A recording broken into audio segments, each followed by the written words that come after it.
توضع الموازين وينادى على عبد عبده.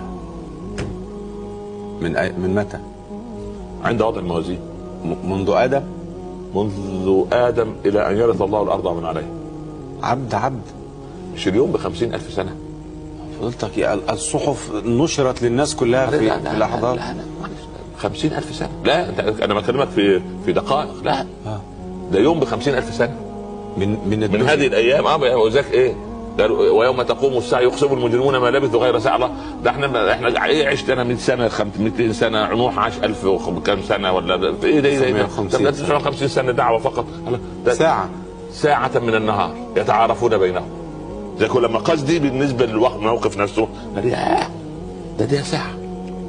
يقسم المجرمون ما لبثوا غير ساعة واحدة. نعم. ينادى على فلان ابن فلان، ويقول الملك هذا فلان ابن فلان، من كان له عنده من مظلمة فليأتي. يا الله. يأتي الغرماء بقى. واحد يقول له انت شفتني مظلوم ولم تنصرني، الثاني يقول له انت اكلت من حقي. سبحان الله. من اخذ من حقي لتردن المخيط والمخيط يوم القيامة. الابرة والخيط. يا ربي يا رب. ولو ان شاة قرناء نطحت شاة جلحاء لاقتص الله من هذه لتلك، ولو ان جبلا بغى على جبل لدق الله باغي. واين غفرانه ورحمته؟ غفرانه ورحمته لمن قدم خيرا. يا اخي ده فيه متمردين يا مؤمن. فيه كام مليار في العالم الان يقولون انت لست ربا وانت لا وليس لنا رب والعياذ بالله. كم مليار؟ سلم يا رب. مليارات. صحيح. طب من ينادي عليهم الملك بأولوية السن؟ لا الله اعلم. ينادى يعني الاول فالاول. لا الله اعلم. الله اعلم. الله ينادي. المهم احنا منتظرين الى اخر واحد يحاسب. يعني والكل سيسمع على الملأ صوت وصورة وعارفين ان هذا فلان. لا اله الا الله. طبعا. فيخرج له من تحت العرش 99 سجلا، كل سجل مد البصر. كل سجل مد البصر. بصر هو شوف بصر. ووقتها انذاك سيكون البصر غير اكثر حده. فبصرك اليوم حديد. يعني وان كان الحديث هو ان ترى الحقائق كما هي، لكن يعني هو مد البصر. يعني حتى في الدنيا يا مؤمن انت لما اقول لك شيء بسيط يا انت لما تحب الاخوه ربنا يبارك لهم في الاستوديو الان يفرغوا هذه الساعه التي تكلمنا فيها كلاما. نعم. عايزين 50-60 صفحه. صحيح. طيب صحيح. انت لما تفرغ عمل 70 سنه. يا ربي يا ربي. حركة وذهابا وقياما ونوما وظلما وعدوانا وعبادة وتهجدا وبعدا عن الله وانحرافا ومجالس زور ومجالس خير، كل ده مكتوب. لكل واحد 99 سجلا باختلاف الأعمار. هذا عدد ثابت لجميع الناس. يقول عبدي اطلع على ماذا؟ على السجلات. ويتركه حتى يطلع؟ اطلع. يحتاج إلى أعمار. يقول يا رب أنت لست بظلام للعبيد. العبد لا اله الا الله. يتودد.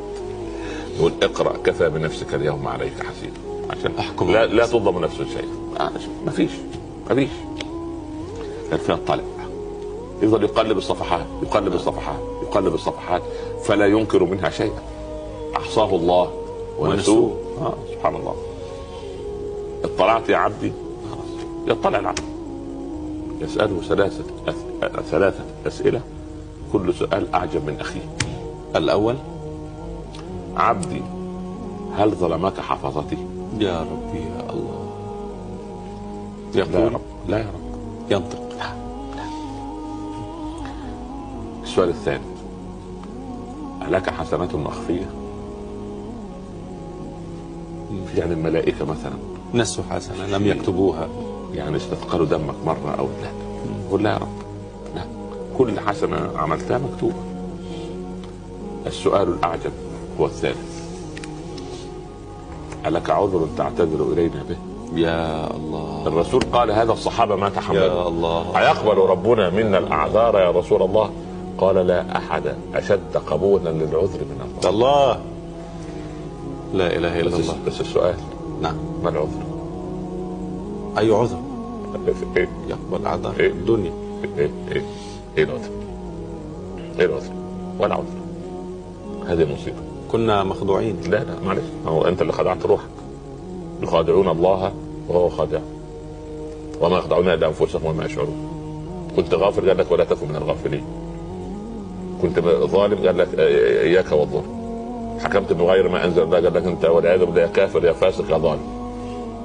لا عذر ابدا. ايه العذر؟ لا. انا اصلا كنت بصراحه ما كانش عندي وقت للصلاه. لا ما قلتلكش تصلي 24 ساعه. قلنا لك كل كم ساعه قف كده صلي ركعات. الدوام والعمل. لا لا لا ما كلفناك فوق الطاقه.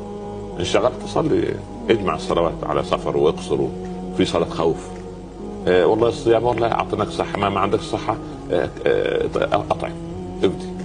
الست كانت مرضعه وحامل ومال ومرضع وحامل تخرج تعوض تطلع فديه. والله اصل الحقيقه كان ابويا ترك ساب التركه وانا خفت الغريبه. لا لا لا ما فيش الكلام ده. الظلم من منع وارثا من ارثه منعه الله من ارثه الجنه يوم القيامه. استفزني فلان فقتلته. ما فيش من الكلام ده. انا حذرتك بالقتل وما كان لمؤمن ان يقتل مؤمنا متعمدا. ما فيش ممكن. حالت في عين احداهن فجمعت. ما فيش الكلام. ما في الكلام ده. لا الكلام ده ما اعطيناك هذا واعطيناك وسائل الحلال كلها.